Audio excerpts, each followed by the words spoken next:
Hey, what's up guys, it's Apollo Uchiha here, back with the next part of What If Naruto was reunited with his family. Now before continuing this, if you haven't then please do leave a like and subscribe to my channel if you like the content of this channel, and without further ado, let's continue with our story. Last time we left off, Naruto after reuniting with his parents trained for 2 months with them, as did Sakura and Sasuke with Kakashi. And after they reunited, 2 months later, they entered the Chunin exams as per their senses said. And they were looked down upon by the rest of the Genin from the rest of the villages until Ibiki entered the hall. Now we continue. Naruto and his team followed Ibiki out of the room much like the rest of the Genins. It took a bit of time getting through the halls of the academy considering the amount of Chunin hopeful ones falling behind the interrogator, but eventually they all made it outside. They now stood in front of the academy building once again, and some of them briefly wondered why they had to go inside in the first place. Congratulations on making it this far. I see that the genjutsu on the second floor weeded out all the unprepared ones, said Ibiki as two Chunins walked out of the academy holding 2 large bags. They came to a stop just behind Ibiki. Thought Sakura frowning, so it really was a test before the actual exams. As I said earlier, I'm Morino Ibiki, the proctor of this exam. I am nearly 10 times now more stronger than you all, as you can see. It's nearly 10 now as well. And I am a very punctual guy, and we wasted enough time. So let's cut to the chase and get started, shall we? Asked Ibiki. He signaled for the 2 Chunins to move forward. They did so, coming to a stop at either of the sides and opened the bag. Ibiki dipped his head into the bag on his right and pulled out a small scroll. On this scroll is a riddle, leading to a location within the village. Should you decipher the message of the riddle and arrive at the correct location, a shinobi of Konoha will be waiting for you, and they'll give you the next location of the exam. Each of you will receive your own individual scrolls, and the only way you'll know if your whole team completed this portion of the exam will be when the second portion begins in 2 days. If even one member of your team is missing once you reach the location of the next 2 exams, 2 days from now, go ahead and go home. A full team is needed to move on to next exam. Ibiki paused here, letting his words sink in.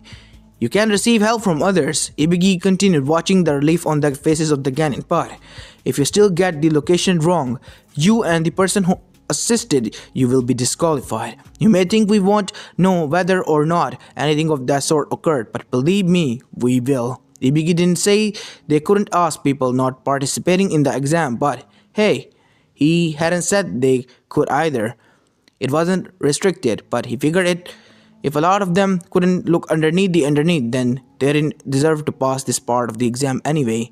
Last but not least, the shinobi you meet upon deciphering the location on your scroll has the right to test you and see if you're worthy to move on. If you fail their test, whatever it may be, you fail this portion of the exams. Now get up here and grab a scroll, maggots.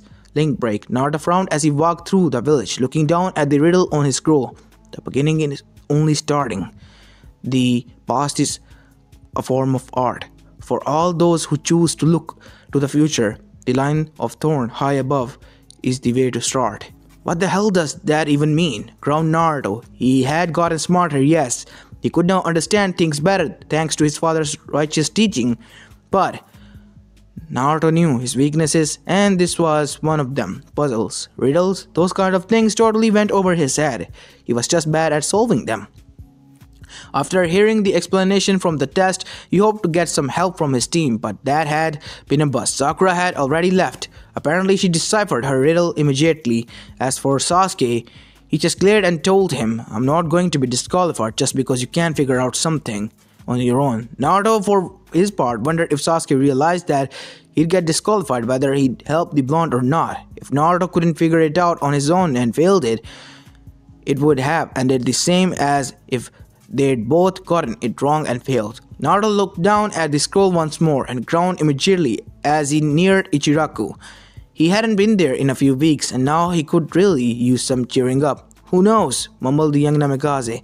Maybe some ramen will give me an idea. Welcome, Naruto, called Tenoichi as Naruto entered his favorite establishment. The ramen chef was already working on Naruto's usual as the blonde sat down. Yeah, replied Naruto half-heartedly. I haven't noticed this. What's wrong?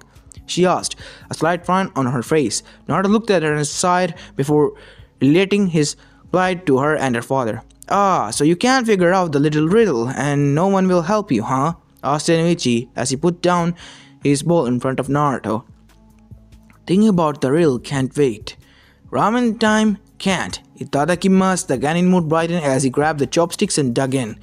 Link break. Across the street, peeking from an alley, was Konoha's shyest possibly resident, Yuga Hinata. She's watching her blonde crush ever since the riddle had been distributed. Hinata wasn't happy with the way Sasuke had shot Naruto down, and now she wants nothing more than to help him solve the riddle. There was only one problem: she was too nervous to approach him. It was no secret to anyone but Naruto how Hinata felt about the boy. But after years of being put down by her father and some of the other main branch Hyugas, Hinata was severely lacking in her self-esteem. She was a kind, amazingly caring girl, but her clan saw her personality as a weakness. The fact that she never beaten her little sister Hanabi because she couldn't stop herself from pulling her punches in a spar didn't help her case either. Thanks to her family, she'd never been able to properly move forward and try and grasp what she wanted. But at this time, as she remembered the words on her own scroll, she vowed she'd take this step forward, as small as she may have thought it was. She promised herself that she would walk to Naruto. She would help him. Strength can be presented in many forms, Hinata reminded herself, remembering the part of her riddle that meant the most to her. I will do this. Gathering every last ounce of her courage, Hinata took a deep breath and left the alley, making her way towards Ichiraku Ramen and more importantly, towards Naruto. Link break. Naruto moved on to his third bowl of ramen, all his focus trained solely on the deliciousness before him. Now that his parents were in his life, they refused to let him eat ramen every single day for every single meal. He complained about not at least being able to have it every day, even if he couldn't have it every meal, but his parents had denied him that. They explained that while ramen was most certainly the food of gods, it wasn't good for him to eat as much as he did. If he wanted to grow properly, he needed to have a more diverse diet. He didn't like the idea at first, but considering how amazing his mother's cooking was, that did not last very long. So focused on his food, Naruto hadn't noticed the present coming up behind him, nor did he hear Tenoichi greeting someone. No, Naruto didn't notice a thing until he was called. Naruto-kun? As the young blonde genin slurped down the last of his third bowl, he turned around. He met eyes with Hinata, and the shy girl would have been content to just stare into those blue pools of his, but she knew she couldn't. She had to try and help her crush. Yes? He asked after he finished his chewing. His mother and father had gone over manners with him a bit, and they made it clear what he should and shouldn't do in front of a girl. Talking with a mouthful of food had been on the list of what he shouldn't do. So he did his best to follow those rules. As he waited for Hinata to continue, Naruto wondered what she called out to him for. It just didn't make sense. She never really asked or talked to him anything before. So why now? What was so important? Taking a seat next to her crush as his fourth bowl was placed in front of him, Hinata took another deep breath to try to calm her nerves down. While she did that, Naruto began to eat again, noticeably slower. His parents had told him girls didn't like watching anyone eat like a pig. Naruto, it seemed as though Hinata was quite sick. Every time he met a contact with a girl, she ended up fainting. Now though she seemed to be better, although she was still fairly red in her cheeks, she hadn't fainted yet. Usually she passed out within a few moments of being around him, but right now she was still conscious. At least she may have just been sitting there lost in thoughts, but it was better than her fainting. Her condition has gotten better then. That's good, thought the blonde. Maybe she and I could be friends now or something, if she wants to be. I don't even mind if she is just a little weird. Besides, I'm a Jinchuriki after all.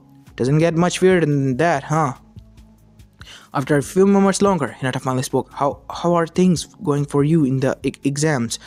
Naruto's previously pleasant expression flattered. Not so great, he replied sighingly.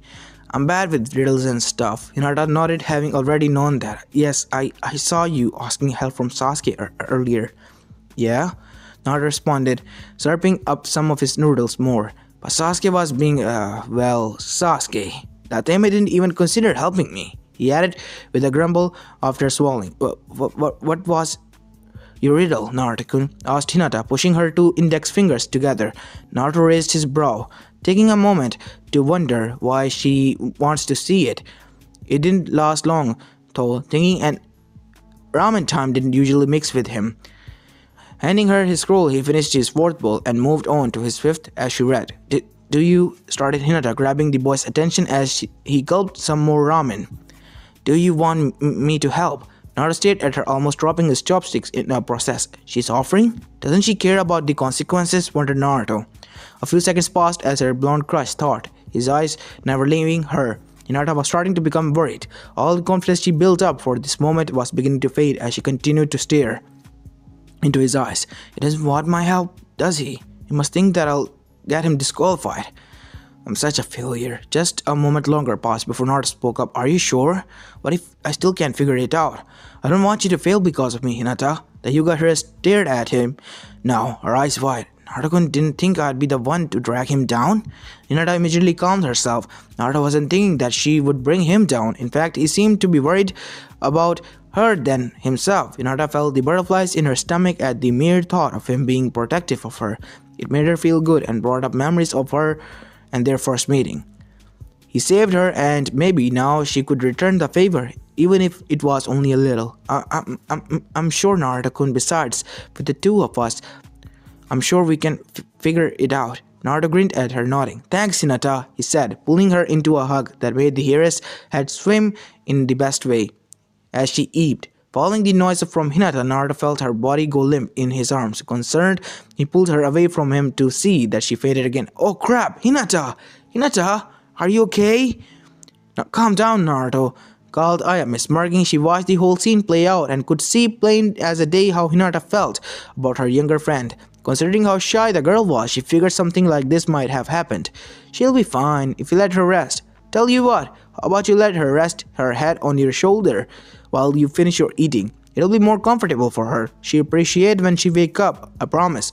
Are you sure, Amane-chan? Asked Naruto, concerned. I'm positive. Trust me. Naruto trusted Ayame. She never lied to him before. With that in mind, he nodded and positioned the young Hyuga so her head was resting on his shoulder. When she was comfortable, Naruto wondered why she was being so nice. Now that he thought about it, she never have been mean to him in the academy, ever. Still, that didn't explain why she would risk her own chances, her team's chances to move on to the next stage.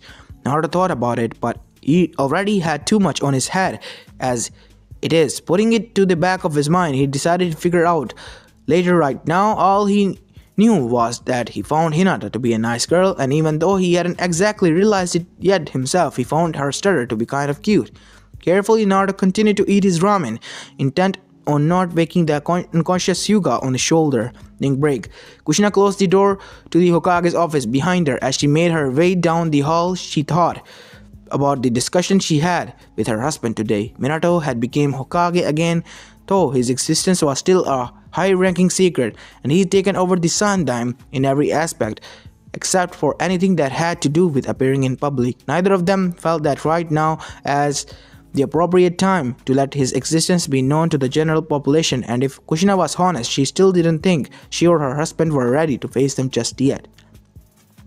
They needed just a few more days to prepare for his reveal. Once that was done, they would rip the village a new one. Aside from the talk of his becoming the Hokage once again, the other topic of discussion was Danzo. The treacherous bastard had managed to escape the village, and despite their best efforts, they hadn't found any of his agents yet. His root base and other stuff had been discovered about a week or after the two of them had escaped his clutches. But once they disabled the Fuinjutsu protecting the place, they didn't find anyone there. That was the problem. Danzo's root Anbu had probably blended into their own by now. It was like trying to find a needle in a needle sack. There were more Anbus than there seemed, and aside from that, there was a possibility that whoever Danzo left in charge would be smart enough to only mix in a selective few root operatives into the Anbu and have the other hidden in some secret location outside the village. Kushina would have joined Anbu in an effort to find Danzo's emotionless little pets, but she knew it wouldn't work. Her hair was far too noticeable, and she wasn't naive enough to be the Konoha's Anbu couldn't see through a hanji. If she tried anything like that, she'd just end up in a fight. She had considered masking her identity with a funjutsu. She certainly had the perfect one. In fact, she was already using it, but she didn't know if any root operatives were proficient in the art, and while they would probably not be able to see through her funjutsu, they would at least be able to see some of the signs. Aside from that, the funjutsu she was currently using to keep her identity under wraps was and Uzumaki Funjutsu. They were easy to identify due to the swirls in all of them. So she was sure Danzo's pets would know her identity if they could notice that she was using Funjutsu at all. Sighing, she took her mind off the more troubling things going on in the village and focused on getting to Ichiraku. She wanted to try to catch a bite to eat before she had to administer a test to whatever Chunin hopeful end up at her location. Link break. Naruto had just finished his 11th bowl of ramen as he felt Hinata beginning to stir. Having decided beforehand that he would leave when she woke up, he pulled out Gama-chan and paid for his meal. Hinata gave a small groan next as her eyes fluttered open. She rubbed them wondering where she was and how she fainted. It all came back to her the same time Naruto spoke. "Glad you're awake. You had me worried there, Hinata." Hinata sputtered. I'm sorry, Naruto-kun." Naruto quickly raised an eyebrow and frowned. "For what? You didn't do anything wrong. It's nothing. Are you ready to go?" Naruto nodded, and the two of them left his favorite ramen shop, missing his mother's arrival by mere minutes. When she got there, Kushina got quiet. The lunchtime story from Tenoichi and Ayame. The two of them found about Minato Kushina being alive a few weeks after their return. When they saw Naruto's parents walking up with him, they freaked out and immediately wondered why no one else was making a big deal out of the Yondam and his wife being alive. Their explanation was that they used some funjutsu.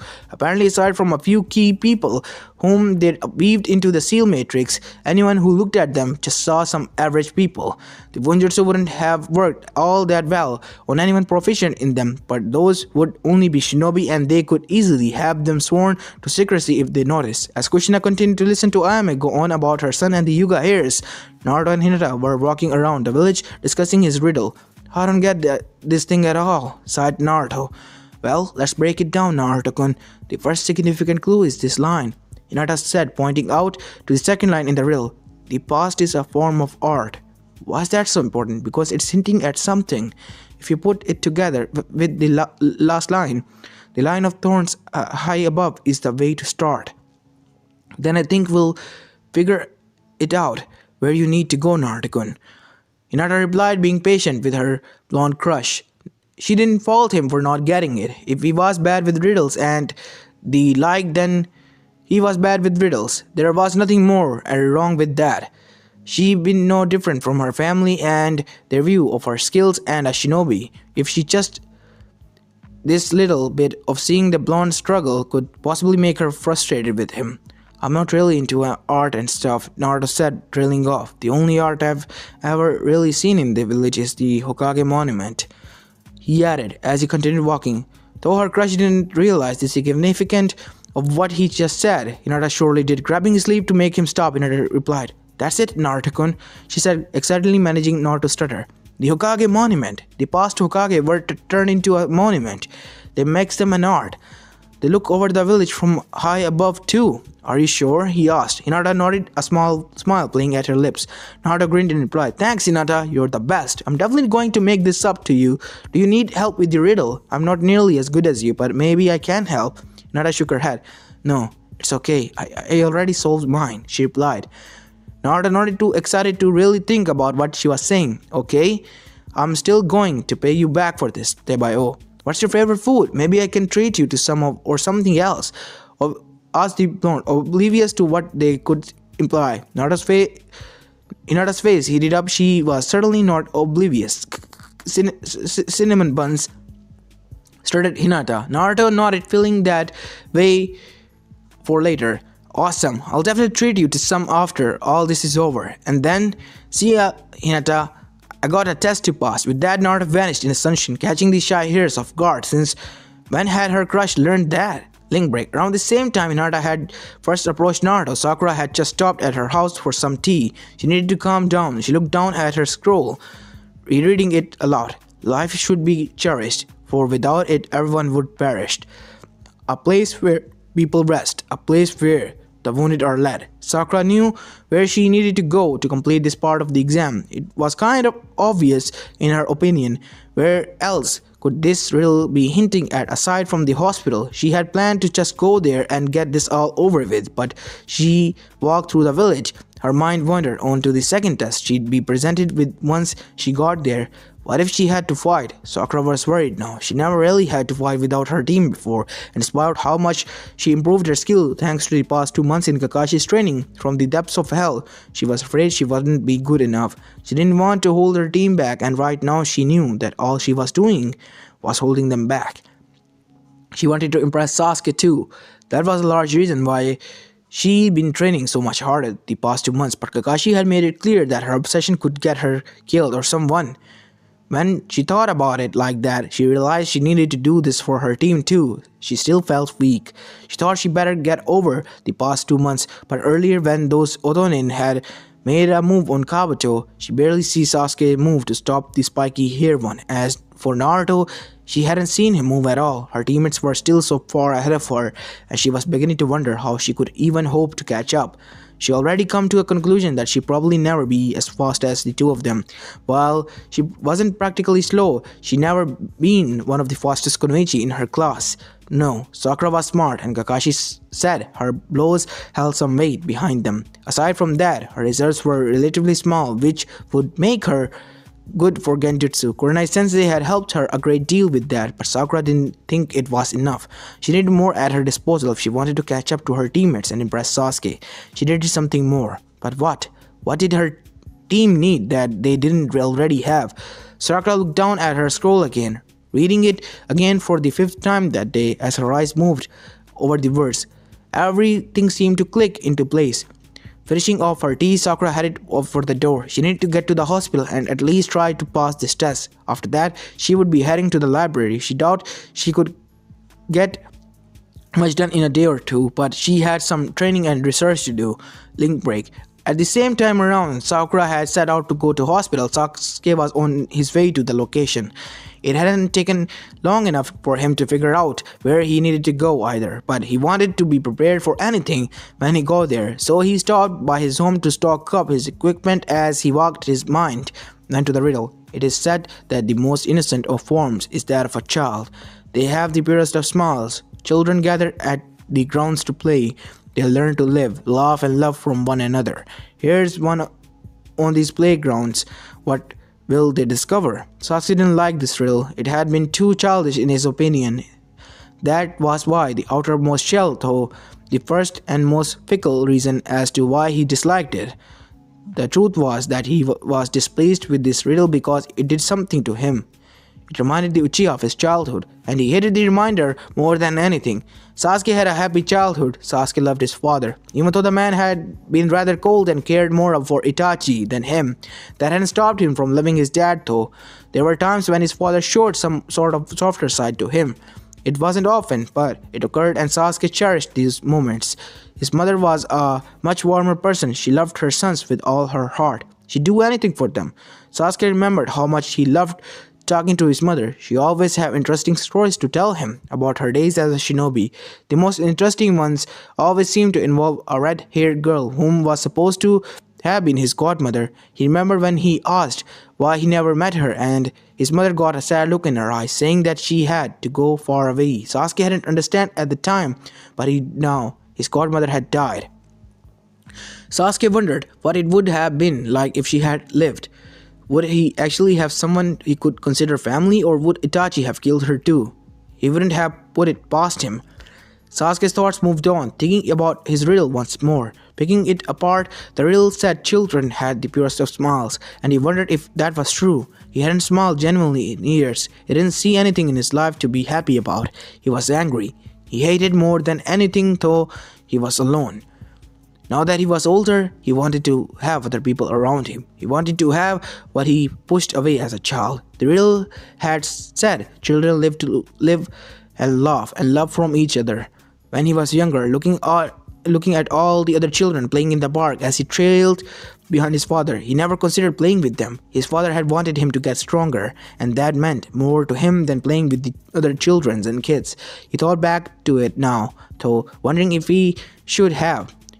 Could he have endured the loss of his clan if he had friends? He wasn't sure, and now it was too late for finding out. Sasuke thought back to his childhood and the parts of his heart that had locked away. In the parts of his heart that he shunned into silence, he wondered if he'd been any different if he'd taken a chance to truly experience his childhood. He wanted to know. He wanted to laugh. Wanted his godmother that he never met. He wanted his friends. And more than anything, he wanted to stop being so lonely. He thought to Naruto, knowing that somehow, some way, he knew that he understood his pain. And even if only a little, his blonde teammate had known loneliness. He had no friends either. He had no family. He had no love. He knew Naruto could consider him, and Sasuke figured that if he just reached out, then befriending Naruto would be his first step to reclaim the things he didn't have in his childhood. Sasuke wants to do all these things, but he couldn't. He was scared that if he reached out, his only purpose left in life would be taken away. No, Sasuke couldn't have the things of his childhood. It was too late for that.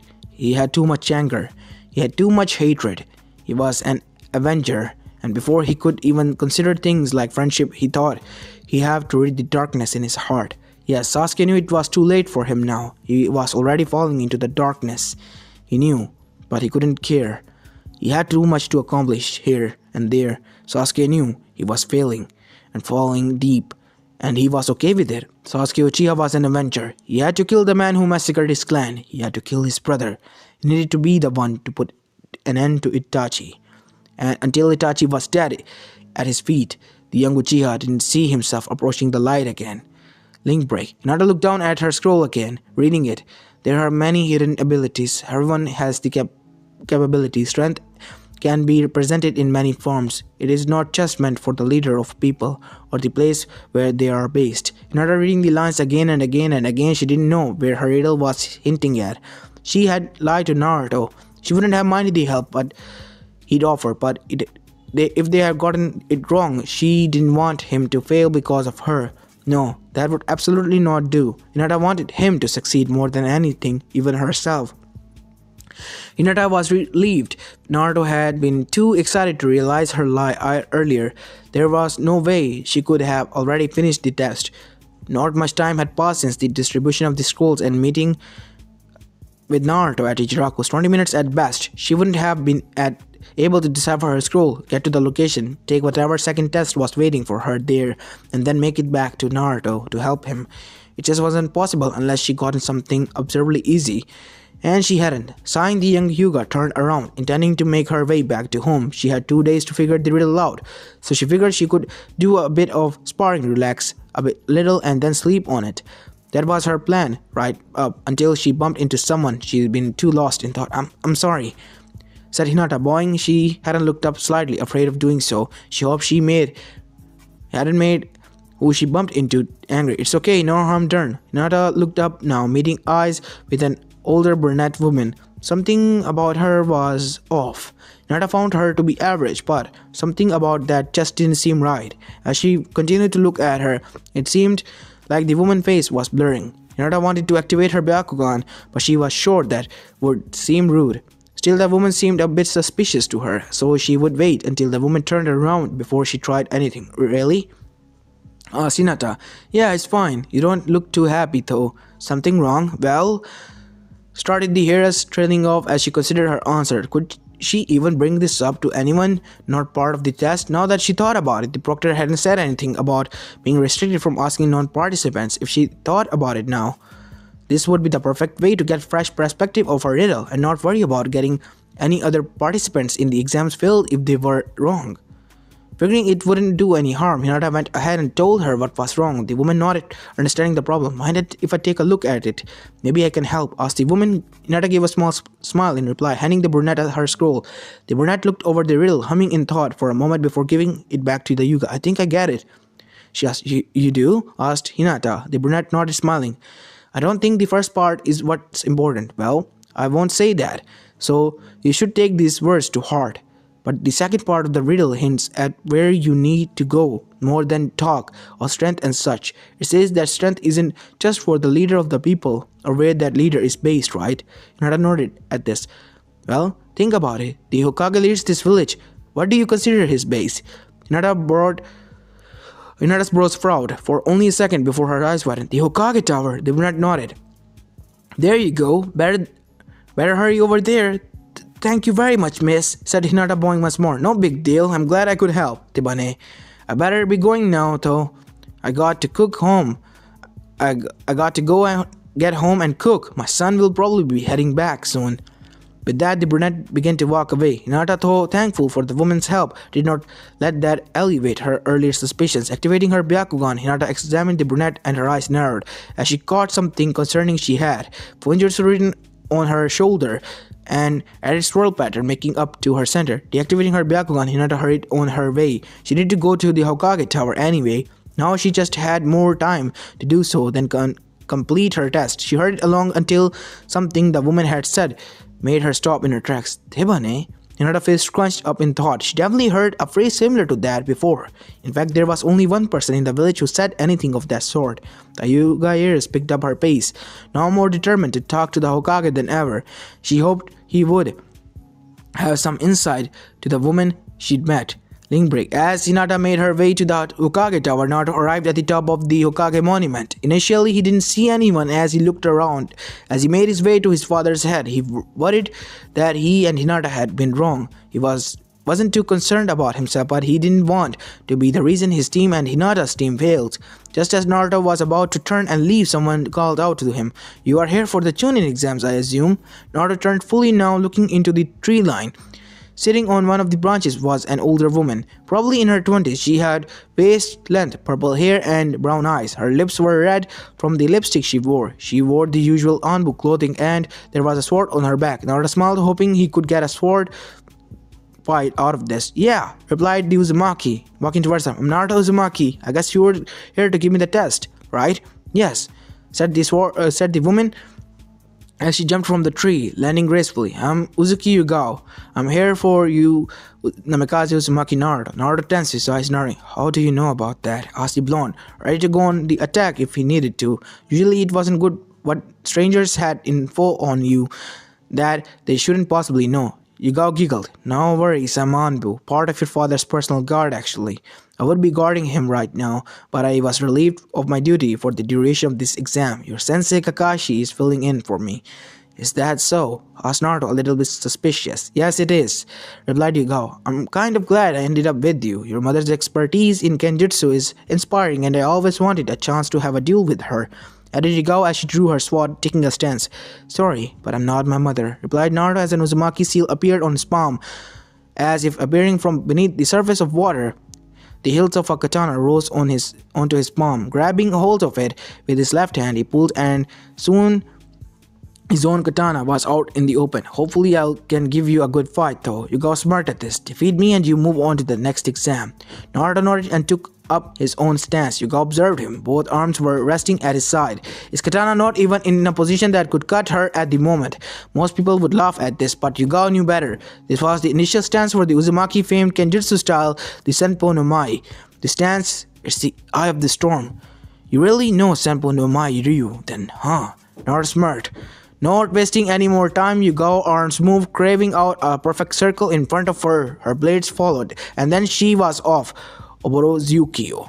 Rushing forward in a blur of speed that Naruto barely followed, Yugao neared him. Naruto didn't need to see her to know she was attacking though, so he focused. Reacting the minute he felt danger, Naruto's arm moved in a blur of speed of his own, intercepting Yugao's strike. Yugao made the back away, but Naruto wasn't having it. Pressing forward, Naruto made a downward slash. Dodging to her left, Yugao avoided his attack, or so she thought. Not even a second after the strike, she raised her katana, blocking the steel of Naruto's blade. Twisting around, she kicked the blonde away before dashing forward a horizontal slice, already making its way towards the boy's midsection. Naruto parried the blow and replied it with an upper strike. Yugao blocked, and then she blocked again and again. "Makaze," called Naruto. Soon Yugao found herself blocking the upward slashes at a much more rapid pace. And right when she thought there was nothing left, her eyes were drawn above her and she saw his blade flying down towards her. Reacting quickly, she parried the first blow and jumped back, dodging the dozen of the blows that followed. Nigao glanced at the ground where she once stood and took note of the dozen upon slashes marks at the litter. Naruto had caused so much damage in the span of a few seconds. I had heard stories of what part practitioners of the Senpon no Mai were capable of, but I did not think it was all to be true, said Yugao. Yeah? Great Naruto, his arms dropping back. Don't restart. Isn't it awesome? Right? It took me a while to get my speed up to this level. To do even this much though, I can still only get about 20 strikes in with my Makaze.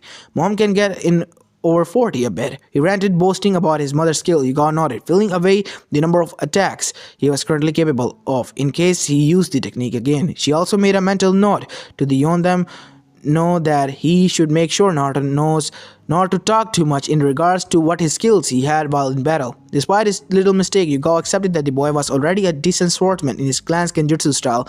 She heard stories of it and how dangerous it was. Apparently, the style focused on multiple devastating fast strikes. The initial stance, known as Eye of the Storm, was nothing but a ploy to draw opponents in. The enemy would think the users to be vulnerable when in fact there were little to no openings. Well then, let us begin round 2 then, said Yugao before dashing forward.